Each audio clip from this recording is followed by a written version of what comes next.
Selamat datang di tutorial praktikum sistem produksi acara 5 yang berjudul penjadwalan job shop dan flow shop. Penjadwalan job shop adalah penjadwalan beberapa pekerjaan di mana urutan proses operasi atau produksi suatu pekerjaan bisa berbeda dengan urutan proses operasi atau produksi pekerjaan yang lainnya. Sedangkan flow shop adalah penjadwalan beberapa pekerjaan di mana urutan seluruh proses operasi atau produksi suatu pekerjaan sama. Selanjutnya, terdapat perbedaan antara penjadwalan job shop dan penjadwalan flow shop. Yang pertama adalah urutan proses operasi pekerjaan atau produk satu dengan yang lainnya. Untuk penjadwalan job shop bisa berbeda dan penjadwalan flow shop sama. Yang kedua adalah susunan mesinnya. Susunan mesin penjadwalan job shop yaitu paralel dan penjadwalan flow shop yakni seri. Selanjutnya nomor 3 yaitu penjadwalan job shop variasi produknya tinggi dengan jumlah produk yang rendah. Dan penjadwalan flow shop, variasi produknya rendah dengan jumlah produk yang tinggi. Hal tersebut berhubungan dengan sistem produksi yang dilakukan. Sistem produksi pada penjadwalan job shop adalah customization, sedangkan penjadwalan flow shop adalah mass production.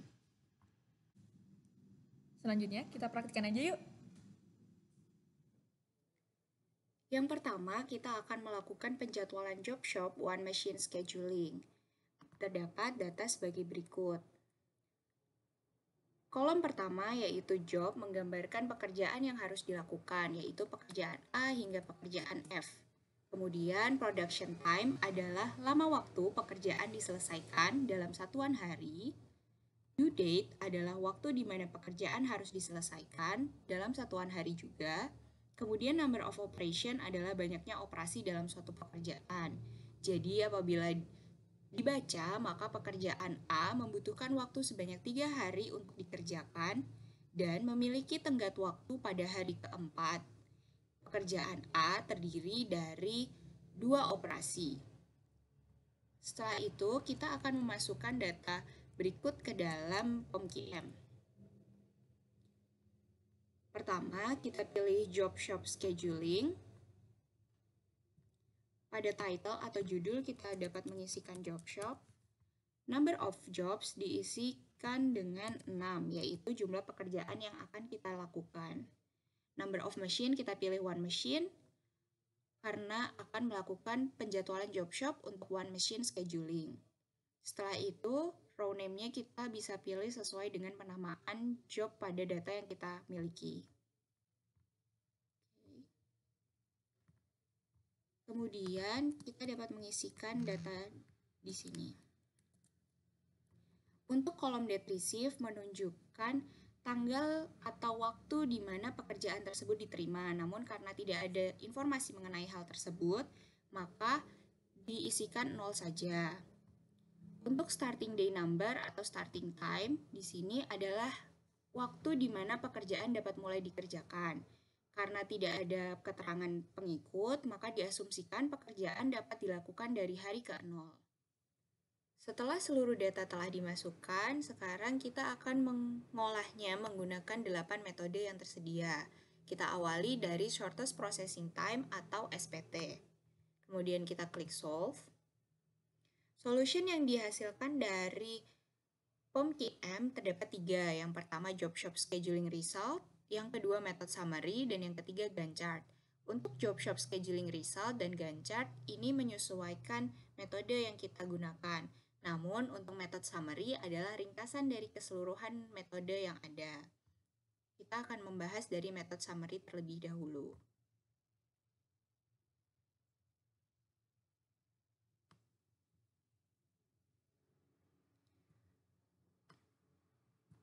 Pada Method Summary diperoleh urutan average flow time, average job in system, utilization, number late, dan average lateness untuk ke-8 metode yang ada.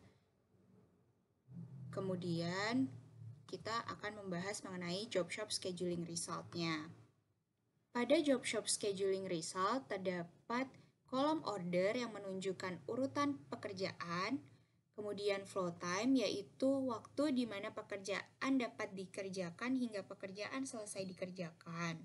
Flow time diperoleh dari production time kumulatif berdasarkan order.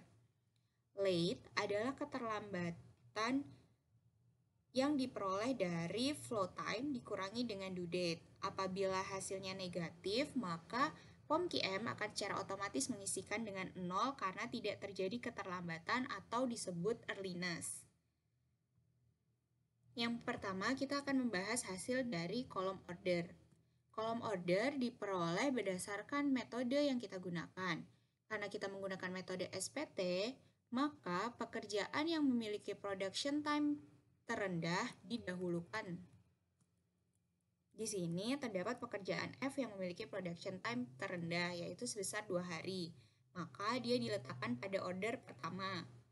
Kemudian diikuti dengan pekerjaan A yang memiliki production time sebanyak 3 hari, sehingga dia diletakkan di urutan kedua. Begitu seterusnya hingga pekerjaan keenam adalah pekerjaan E yang memiliki production time terlama, yaitu 9 hari. Kemudian kita bergeser pada kolom berikutnya, yaitu kolom flow time. Kolom flow time diperoleh dari production time kumulatif berdasarkan order. Maka kita menghitungnya dari order pertama.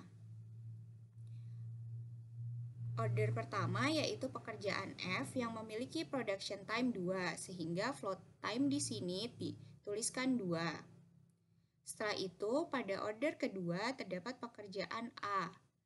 Pekerjaan A memiliki flow time 5 yang diperoleh dari flow time F ditambahkan dengan production time. Flow time F sebanyak 2 hari dan production time A yang sebanyak 3 hari, sehingga diperoleh flow time 5. Untuk urutan ketiga terdapat pekerjaan C. Flow time sebesar 9 diperoleh dari flow time sebelumnya ditambahkan dengan production time pekerjaan C, sehingga diperoleh flow time sebesar 9. Untuk berikutnya yaitu pekerjaan B. Pekerjaan B memiliki flow time 14 yang diperoleh dari kumulatif flow time sebelumnya, yaitu 9, ditambahkan dengan production time yang dibutuhkan untuk pekerjaan B, sehingga diperoleh total 14. Begitu seterusnya hingga urutan ke-6. Untuk lateness itu adalah selisih antara flow time dengan due date. Hal ini tidak dipengaruhi oleh ordernya karena kita sudah menghitung flow time sebelum menghitung lateness. Jadi, untuk pekerjaan A memiliki lateness sebesar 1 hari dikarenakan flow time-nya bernilai 5 dikurangi dengan due date yang berada pada hari keempat, sehingga dia mengalami keterlambatan 1 periode. Untuk pekerjaan B memiliki flow time sebesar 14 hari, sedangkan dia memiliki due date pada hari ke-7, sehingga dia mengalami keterlambatan 7 hari. Pada pekerjaan C, terdapat lateness-nya 0. Hal tersebut dikarenakan flow time sebesar 9 hari lebih cepat dibandingkan due date yang seharusnya berada pada hari ke-13. Hasil apabila flow time dikurangi due date, hasilnya akan bernilai negatif atau menunjukkan earliness. Maka POM-QM akan secara otomatis menuliskan 0 sebagai lateness atau tidak terjadi keterlambatan. Begitu seterusnya hingga seluruh pekerjaan diketahui lateness-nya. Kemudian pada baris total di sini ada total dari production time sebesar 30 yang diperoleh dari keseluruhan production time, total flow time yang diperoleh dari keseluruhan flow time, total lateness keseluruhan keterlambatan, kemudian average menunjukkan rata flow time dan rata lateness. Untuk average job in system adalah jumlah rata pekerjaan yang ada di dalam sistem, diperoleh dari total flow time dibagi dengan flow time terbesar. Pada pekerjaan ini, flow time terdapat di pekerjaan E sebesar 30, sehingga average job in system diperoleh dari 81, yaitu total flow time, dibagi dengan 30, yaitu maksimum flow time. Kemudian utilization adalah ukuran pemanfaatan sistem penjadwalan. Diperoleh dari average job in system atau kebalikan dari average job in system. Cara menghitungnya yaitu dari flow time maksimum dibagi dengan total flow time sehingga diperoleh 37,04%. Urutan apabila kita menggunakan metode SPT adalah F, kemudian diikuti dengan pekerjaan A, pekerjaan C, pekerjaan B, pekerjaan D, hingga pekerjaan E. Ini sesuai dengan order yang telah kita tentukan sebelumnya. Kebalikan dari metode SPT adalah metode LPT.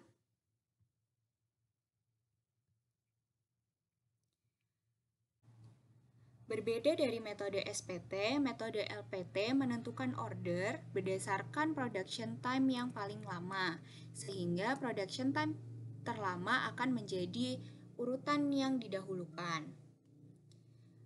Jika pada sebelumnya, pada metode SPT, pekerjaan F yang memiliki production time 2 menjadi pekerjaan urutan pertama, di metode ini dia menjadi urutan yang terakhir, sedangkan pekerjaan E yang memiliki production time terlama atau 9 hari menjadi urutan pertama di sini. Begitu seterusnya hingga diperoleh keseluruhan order dari seluruh pekerjaan. Untuk flow time, lateness, total, average job in system, dan utilization, cara menghitungnya sama dengan yang telah dijelaskan sebelumnya untuk keseluruhan metode. Kemudian, apabila kita menggunakan metode LPT, diperoleh urutan sebagai berikut, yaitu pekerjaan E, diikuti pekerjaan D, pekerjaan B, pekerjaan C, pekerjaan A, hingga pekerjaan F. Kemudian kita lanjutkan dengan metode berikutnya, yaitu metode FCFS. Metode FCFS adalah metode yang first come first serve. Metode ini menentukan order dengan prioritas date receive tercepat. Namun dikarenakan kita tidak memiliki informasi mengenai date receive, sehingga hasil yang diolah oleh POM-QM kurang valid untuk digunakan apabila kita menggunakan metode FCFS. Karena kita tidak memiliki data date receive, maka order secara otomatis ditentukan oleh POM-QM berdasarkan urutan input pekerjaannya saja, tanpa mempertimbangkan hal-hal lain. Begitu. Kemudian untuk metode yang berikutnya adalah slack time. Berbeda dari 3 metode yang sebelumnya, di sini terdapat kolom slack atau kolom slack time. Kolom slack time itu diperoleh dari due date dikurangi dengan production time atau processing time. Langkah untuk mengerjakan metode ini pertama adalah menghitung slack time untuk keseluruhan pekerjaan. Jadi, pertama-tama kita menghitung slack time untuk pekerjaan A. Pekerjaan A memiliki slack time 1 yang diperoleh dari due date sebesar 4 dikurangi dengan production time sebesar 3 hari. Pada pekerjaan B diperoleh slack time sebesar 2 dikarenakan due date-nya berada pada hari ke-7 dikurangi dengan production time 5. Begitu seterusnya hingga keseluruhan pekerjaan memiliki slack time-nya. Setelah itu, berdasarkan slack time yang telah diketahui, kita dapat menentukan ordernya. Order ditentukan berdasarkan slack time terkecil didahulukan. Jadi, pekerjaan A yang memiliki slack time terkecil yaitu sebesar 1 menjadi pekerjaan yang dilakukan pertama. Diikuti dengan pekerjaan B, hingga pekerjaan D sebagai urutan ketiga, dan pekerjaan F sebagai urutan pekerjaan keempat. Antara pekerjaan ketiga dan keempat memiliki slack time yang sama. Di sini dilakukan tie breaking secara otomatis oleh POM-QM. Kemudian terakhir pada pekerjaan yang keenam yaitu pekerjaan yang memiliki slack time terbesar yaitu 9 pada pekerjaan C. Apabila menggunakan metode slack time diperoleh utilization sebesar 30,3% dan average job in system sebesar 3,3. Urutannya adalah pekerjaan A diikuti pekerjaan B, pekerjaan D, pekerjaan F, pekerjaan E, hingga pekerjaan C. Metode berikutnya adalah metode slack time per operation. Metode ini hampir mirip dengan metode sebelumnya, yaitu metode slack time, hanya saja dia menambahkan slack time per operation. Slack time per operation diperoleh dari slack time dibagi dengan number of operation yang kita miliki pada data. Kita sambil melihat datanya.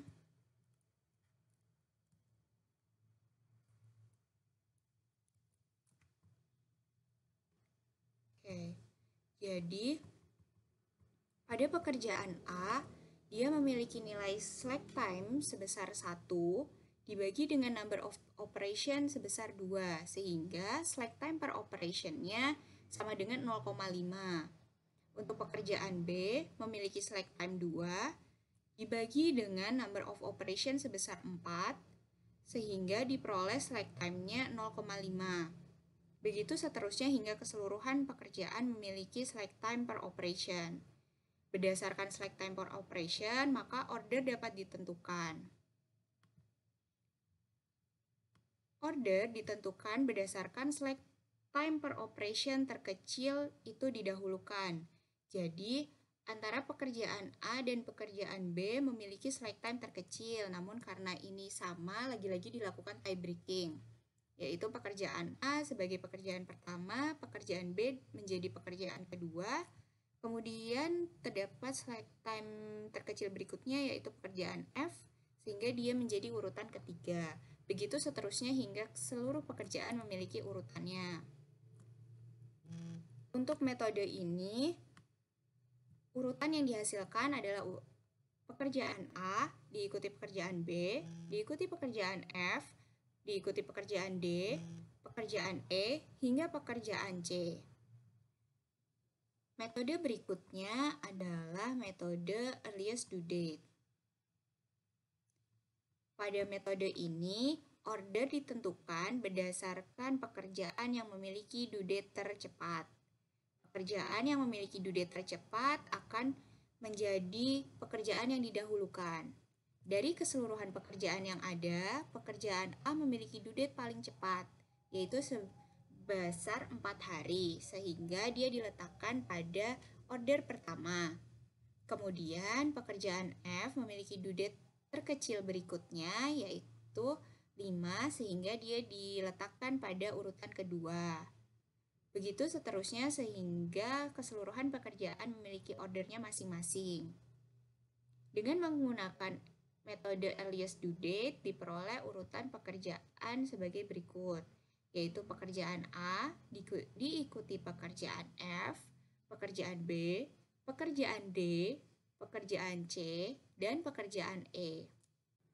Selanjutnya, kita akan menggunakan metode Moore. Metode Moore menggunakan prinsip yang hampir mirip dengan metode earliest due date, hanya saja dia menambahkan prinsip untuk meminimasi nilai lateness. Jadi, penentuan order tidak hanya didasarkan pada due date tercepat, tapi juga diolah bagaimana agar memperoleh nilai lateness yang lebih kecil. Jadi, apabila kita bandingkan hasil antara Moore dengan EDD, maka akan sebagai berikut.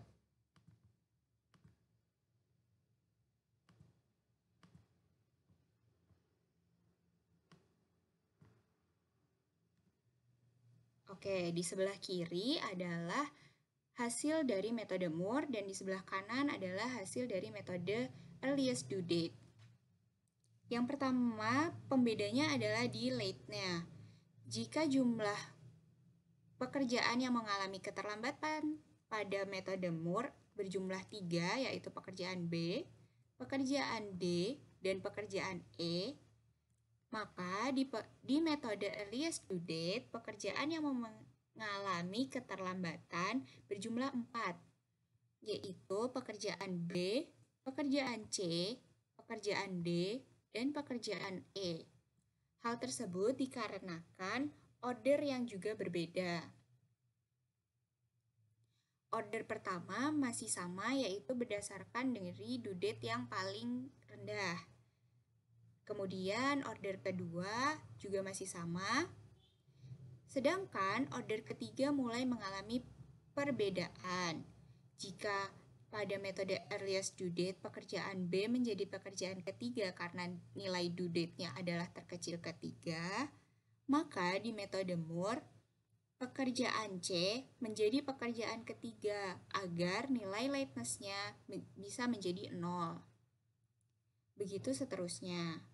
Pada metode Moore, urutan pekerjaan diperoleh pekerjaan A, diikuti pekerjaan F, pekerjaan C, pekerjaan B, pekerjaan D, dan pekerjaan E. Selanjutnya, kita akan menggunakan metode yang terakhir, yaitu critical ratio.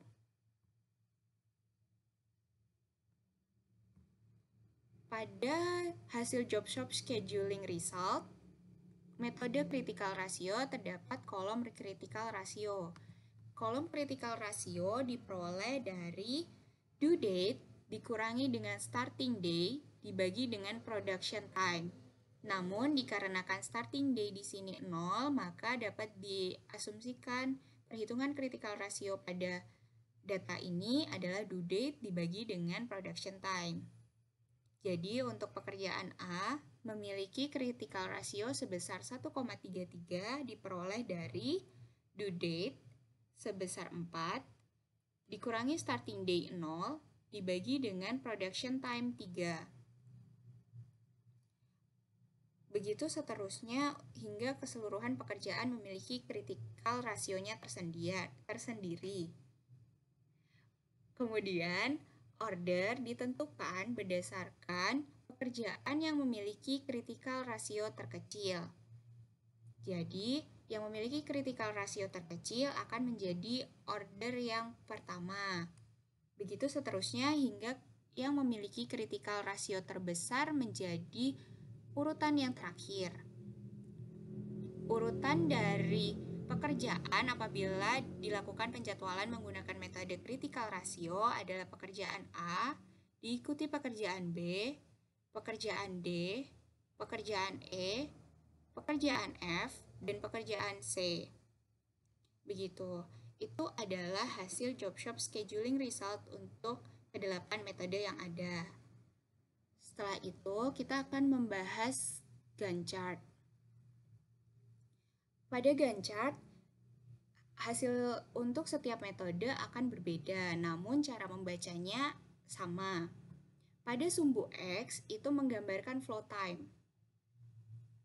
Jadi, pada waktu 0 hingga hari ketiga, pekerjaan A dilakukan. Dari hari ketiga hingga hari ke-8, pekerjaan B dilakukan.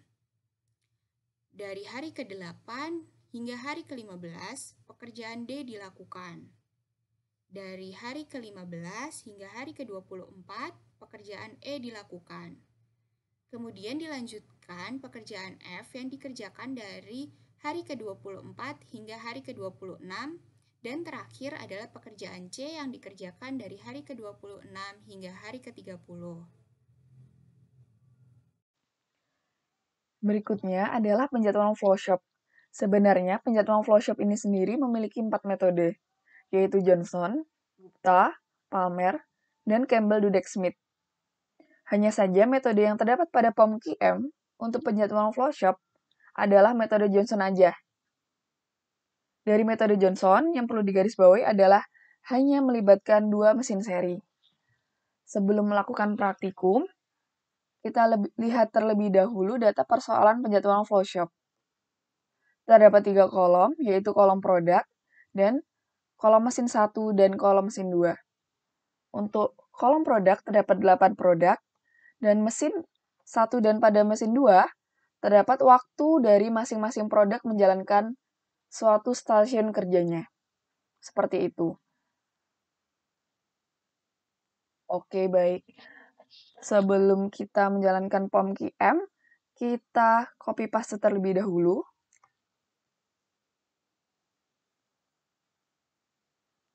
Setelah melakukan penjadwalan job shop, kita akan melakukan penjadwalan flow shop. Pertama-tama, kita tekan terlebih dahulu job shop scheduling pada modul 3. Pada bagian judul, kita ganti flow shop. Pada bagian number of jobs, kita ganti jumlah produk yang kita miliki, yaitu 8. Pada bagian number of machines, kita ganti 2, karena kita akan menjalankan metode Johnson. Pada bagian row names, kita isikan saja A, B, C, D, E. Kita klik OK. Lalu kita paste data persoalan pada Excel.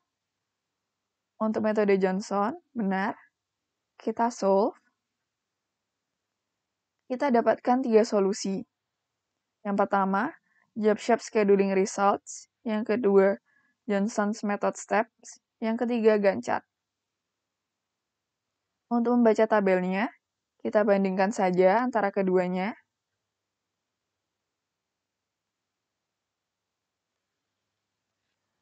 Prinsip untuk mengurutkan penjadwalan metode Johnson adalah memilih pekerjaan yang memiliki waktu proses terpendek pada kedua kolom mesin. Yang dimaksud kolom mesin adalah ini, yang nantinya waktu terpendek yang berada pada mesin 1 atau stasiun kerja 1 jadwalkan paling awal.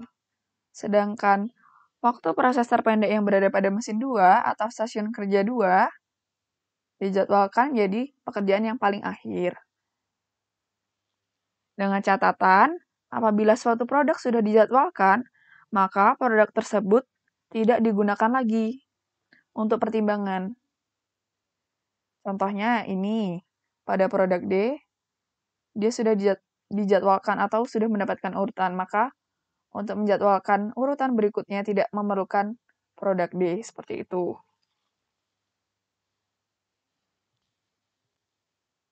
Oke, kita awali dengan membaca 2 kolom ini. Untuk waktu proses terpendek, kita temukan pada produk D, yaitu 11 menit. 11 menit ini berada pada mesin kedua.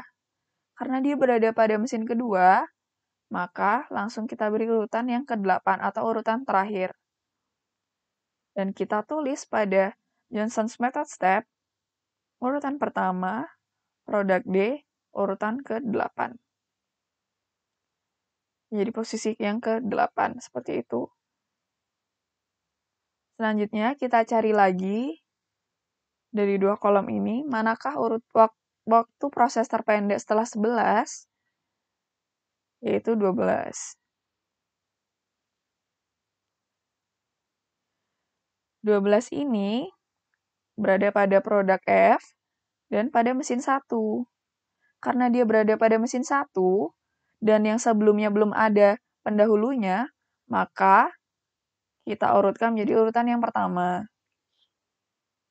Pada Johnson's method step, kita tuliskan step 2 untuk produk F pada urutan yang pertama. Selanjutnya, kita cari lagi waktu proses terpendek di antara kedua kolom ini. Kita dapatkan pada produk A, yaitu 19 menit pelaksanaan di mesin kedua. Karena dia berada pada mesin kedua, kita jadikan produk A ini menjadi urutan ke-7. Setelah produk D, yang pertama kita lihat tadi. Untuk pembacaan produk yang lain, sama seperti yang kita lakukan tadi. Di sini dicantumkan total waktu untuk pelaksanaan mesin 1 selesai yaitu 315 menit. Yang kedua yaitu 258 menit. Berikut ada sequence atau